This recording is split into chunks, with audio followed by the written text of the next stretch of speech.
Okay, so you want to own a water park. Thousands of people lined up in the summer heat, screaming down slides, a wave pool packed with families, an entire property that essentially prints money every single day the sun is out. It's one of the most joyful businesses to picture owning, and on a hot Saturday in July, it genuinely looks unstoppable. Here's what that packed Saturday doesn't show you. One of the largest amusement park operators in the country posted a loss of more than $1.2 billion in a single year and started closing water parks it had owned for decades. A different water park, built specifically to save a struggling shopping mall, ended up leaving the residents of an entire city on the hook for its debt instead. The slides were the same. The screaming happy kids were the same. The business underneath them wasn't. By the end of this video, you'll know exactly why a business that looks unstoppable in July can quietly be losing money the other 8 months of the year.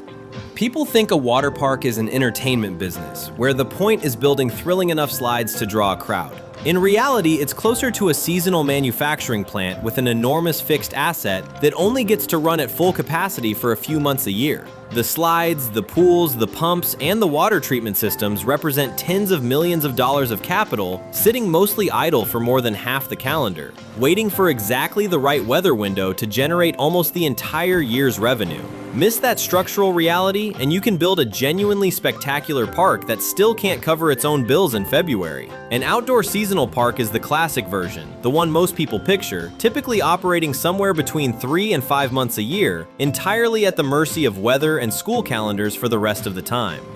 An indoor, climate-controlled park flips that seasonality on its head, operating year-round regardless of outside temperature, at the cost of a dramatically higher construction bill for the building, heating, and humidity control systems required to keep a tropical environment running through a Midwestern winter. A resort-attached water park exists as one amenity inside a larger hotel or entertainment complex, sharing overhead, staff, and marketing with the rest of the property, and often generating revenue less from standalone admission than from convincing hotel guests to book an extra night specifically because the park is there. And a mobile or inflatable water park skips permanent construction almost entirely, using rented or owned inflatable attractions set up temporarily on any suitable patch of land, trading the enormous capital cost of the first 3 categories for a much smaller, much less permanent business. This video mostly follows the outdoor seasonal park because it's the one most new owners are actually evaluating, and it's where the tension between a spectacular summer and a brutal off-season is easiest to see clearly. Underneath all 4 categories sits the same fundamental trade every operator eventually confronts: pay dramatically more upfront to remove seasonality almost entirely, or accept the seasonality and build a business model specifically designed to survive it. An indoor park in a cold weather market might cost 2 to 3 times what an equivalent outdoor park costs to build, but it can generate revenue in January exactly as reliably as it does in July, smoothing out the single biggest risk sitting underneath every number in the rest of this video. An outdoor park saves that enormous upfront premium, but inherits permanently for the entire life of the business the reality that its entire annual revenue has to survive whatever the weather decides to do during a window of a few dozen weekends. Start with land and construction because the range here is enormous. A small, compact outdoor park under 5 acres can be built for $1 to $15 million. A genuine mid-scale destination, the kind with a real mix of thrill slides, a lazy river, and a wave pool spread across 5 to 20 acres, typically runs $10 to $60 million.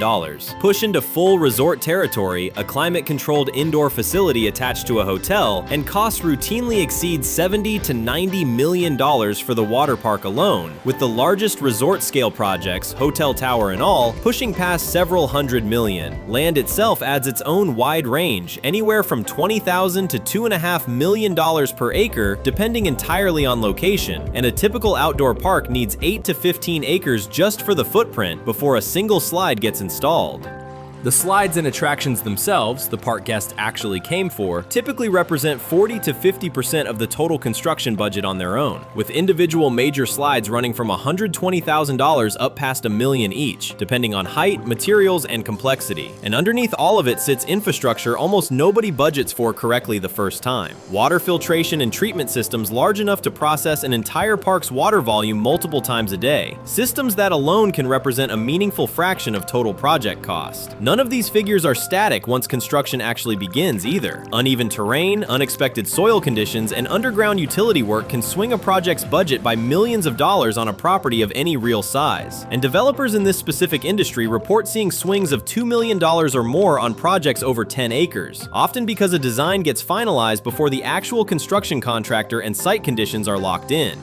A project budgeted conservatively on paper can still arrive at opening day tens of millions of dollars over that original number, for reasons that had nothing to do with how ambitious the slides were. Here's the running cost that catches almost every first-time owner off guard because it never actually goes away even in the months the park is closed. Liability insurance for a water park runs anywhere from $50,000 to $150,000 a year for a mid-sized property, and combined with property and umbrella coverage, total annual insurance costs can push past $200,000 before a single guest walks through the gate. That number exists for an obvious reason. A water park concentrates thousands of people moving water, height, and speed in one place, and a single serious incident can produce a lawsuit large enough to threaten the entire business.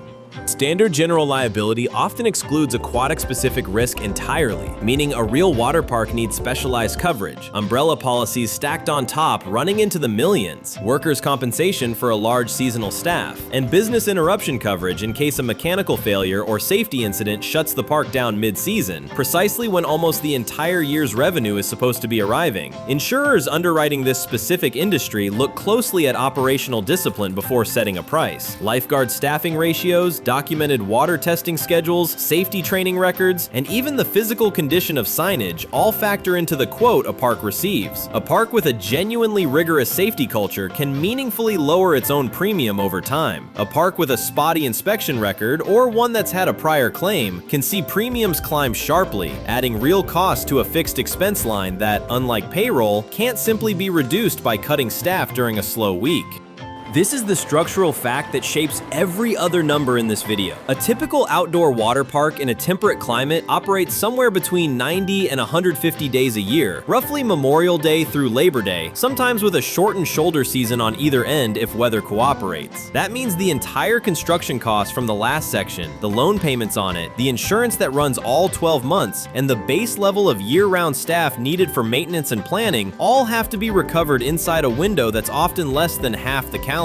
Staffing during that window is enormous relative to the rest of the year. Lifeguards, ride operators, food service, and maintenance staff typically consume 25 to 35% of revenue on their own, almost entirely hired seasonally, trained quickly, and let go again the moment the park closes for the year. That seasonal hiring cycle isn't a minor inconvenience. It means re-recruiting and retraining a meaningful share of the workforce every single spring, with lifeguard certification requirements and safety standards that can't be shortcut just because the season is short. Weather is the variable sitting over the entire business, and unlike almost any other industry in this genre, it doesn't just add cost, it can erase weeks of revenue that never come back. A rainy, cool July weekend isn't a bad day the park can make up later. It's gone, permanently, out of an already short operating window, with the same fixed costs, staff, insurance, and debt service still due whether the gates open to a packed lot or an empty one. This is the number every water park owner eventually has to face, and it's really just the seasonality problem restated as arithmetic. Well-managed parks in this industry typically report operating margins somewhere between 10 and 40%. A wide range that has almost everything to do with how well a specific operator compresses a full year of fixed costs into a short operating window, and almost nothing to do with how good the slides themselves are. Walk the arithmetic through on a mid-sized park. Insurance, year-round maintenance staff, loan payments on the original construction, and basic property upkeep can easily total $400,000 to $600,000 a year in costs that arrive whether the park is open or not. Add labor and operating costs during the actual season, typically 25 to 35% of revenue, and a park doing $8 million in a good 100-day season might see $2 to $2.5 million go to seasonal staffing alone, on top of that year-round fixed base.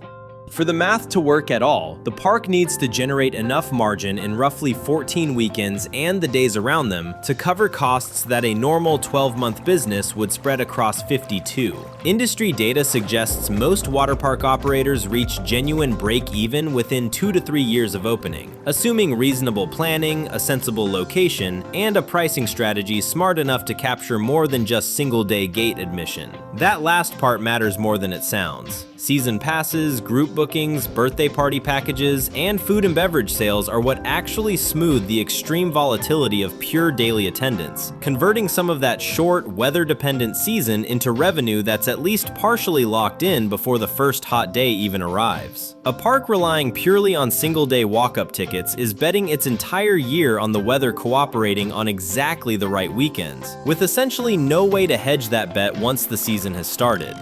The season pass specifically deserves its own moment because it's functionally the same insight that made subscription businesses valuable in every other category in this genre. It converts uncertain, weather-dependent revenue into cash collected in advance, regardless of how many times the pass holder actually shows up. A family that buys a season pass in April before anyone knows what July's weather will actually look like has already handed the park real money it can budget against, whether that family visits 15 times or twice. The parks that lean hardest into early bird season pass pricing aren't just chasing extra sales. They're deliberately pulling revenue forward out of the volatile, weather-dependent summer window and into the calmer, more predictable spring, exactly the kind of hedge this entire business needs and almost never gets from single-day tickets alone. There's a version of this math that gets genuinely dangerous, and it's the one hiding underneath almost every failure in the next section. The construction loan, the insurance, and the year-round staffing costs from this section don't scale down in a bad summer. A rainy June and a mediocre July can cut attendance-driven revenue by 20 or 30%, while every one of those fixed obligations stays exactly the same dollar amount, turning a park that looked comfortably profitable on a normal weather spreadsheet into one that's genuinely underwater the moment the weather doesn't cooperate for even a single difficult season. Here's what all of this looks like once real debt and real weather get involved. One of the largest amusement and water park operators in the country posted a loss of more than $1.2 billion at the end of a recent year and announced it would start closing underperforming locations across its North American portfolio. A Six Flags branded water park in Maryland, Hurricane Harbor, had already shut its doors months earlier after decades of operation, following the same kind of financial pressure playing out at parks nationwide.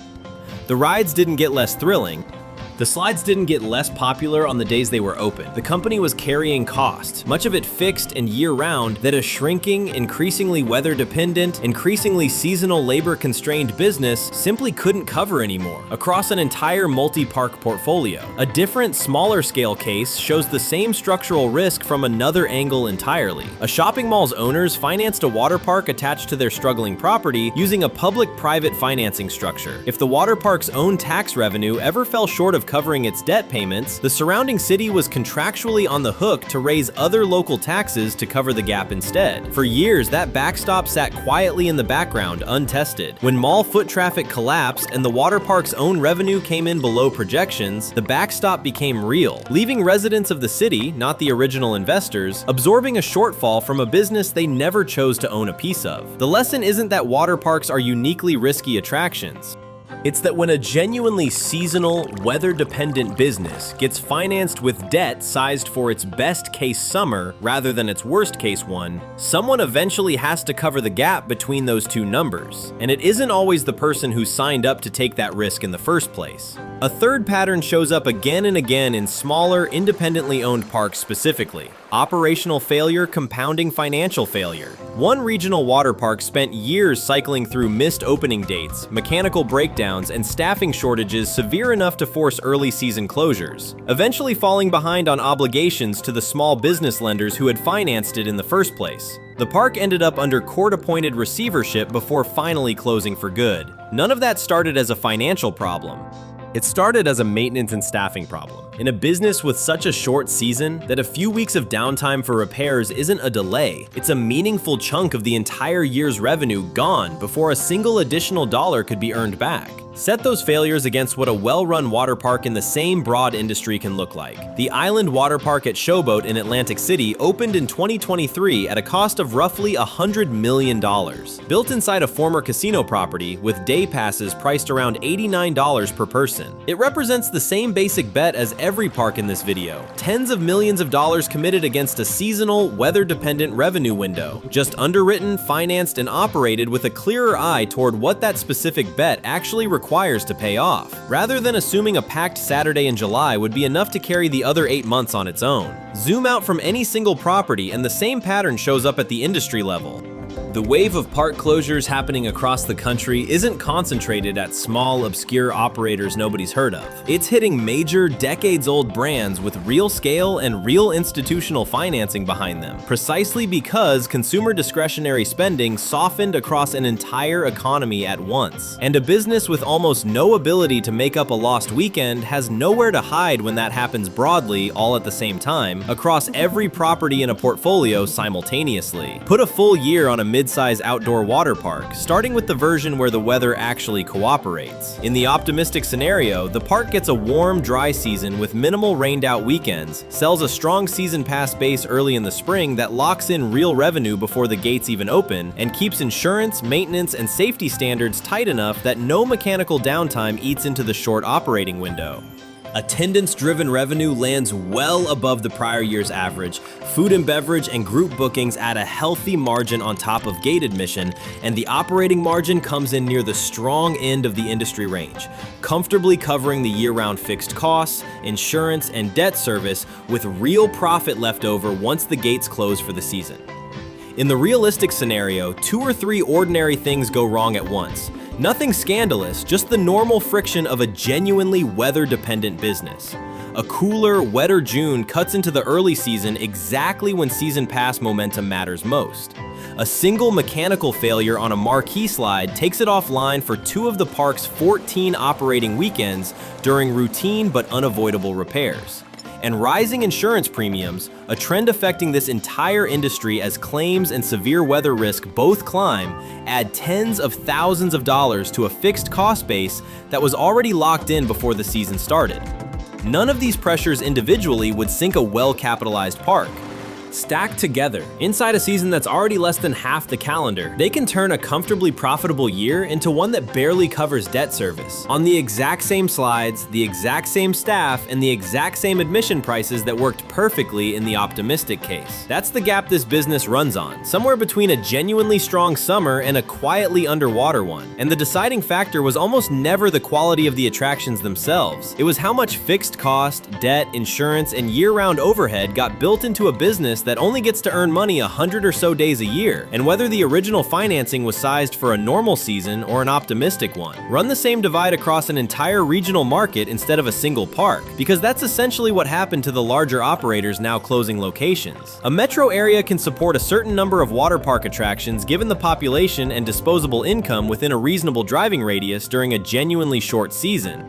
Add capacity faster than that seasonal demand can realistically absorb, whether through new competitors, an aging park needing expensive renovation just to stay competitive, or simple overbuilding during a strong economic stretch. And the math doesn't get worse evenly across every park in the market. It gets worse fastest for the properties carrying the highest fixed costs and the least seasonal pricing sophistication, which is exactly the profile of the locations that tend to close first when a company decides to shrink its portfolio. So this was never really a story about slides, wave pools, or which park has the most thrilling attractions. It was a story about what happens when a business that can only get paid 100 days a year gets built, financed, and insured as though it might. None of the formats in this video are doomed, and none of them are guaranteed.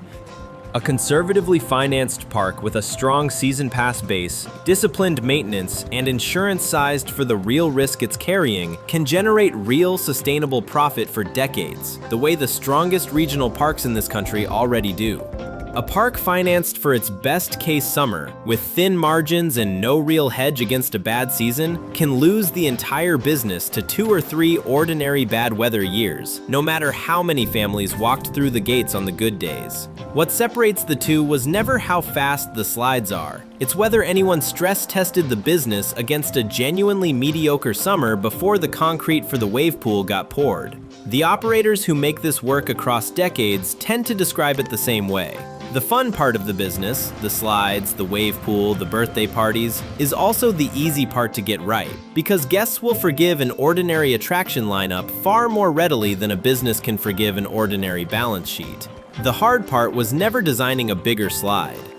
It's building a financial structure patient and conservative enough to survive the summers that don't cooperate, since in a business that only gets paid 100 days a year, there will always be one eventually. If you had $50 million to put into this industry, would you rather build one ambitious new outdoor park or buy and modernize a handful of smaller, already profitable ones instead? Tell me in the comments. If this laid out numbers you'd never actually seen broken down before, a like helps more than you'd think. And if you want the same breakdown for another business people think they understand, subscribe. Every week, one more business that looks simpler from the outside than it actually is.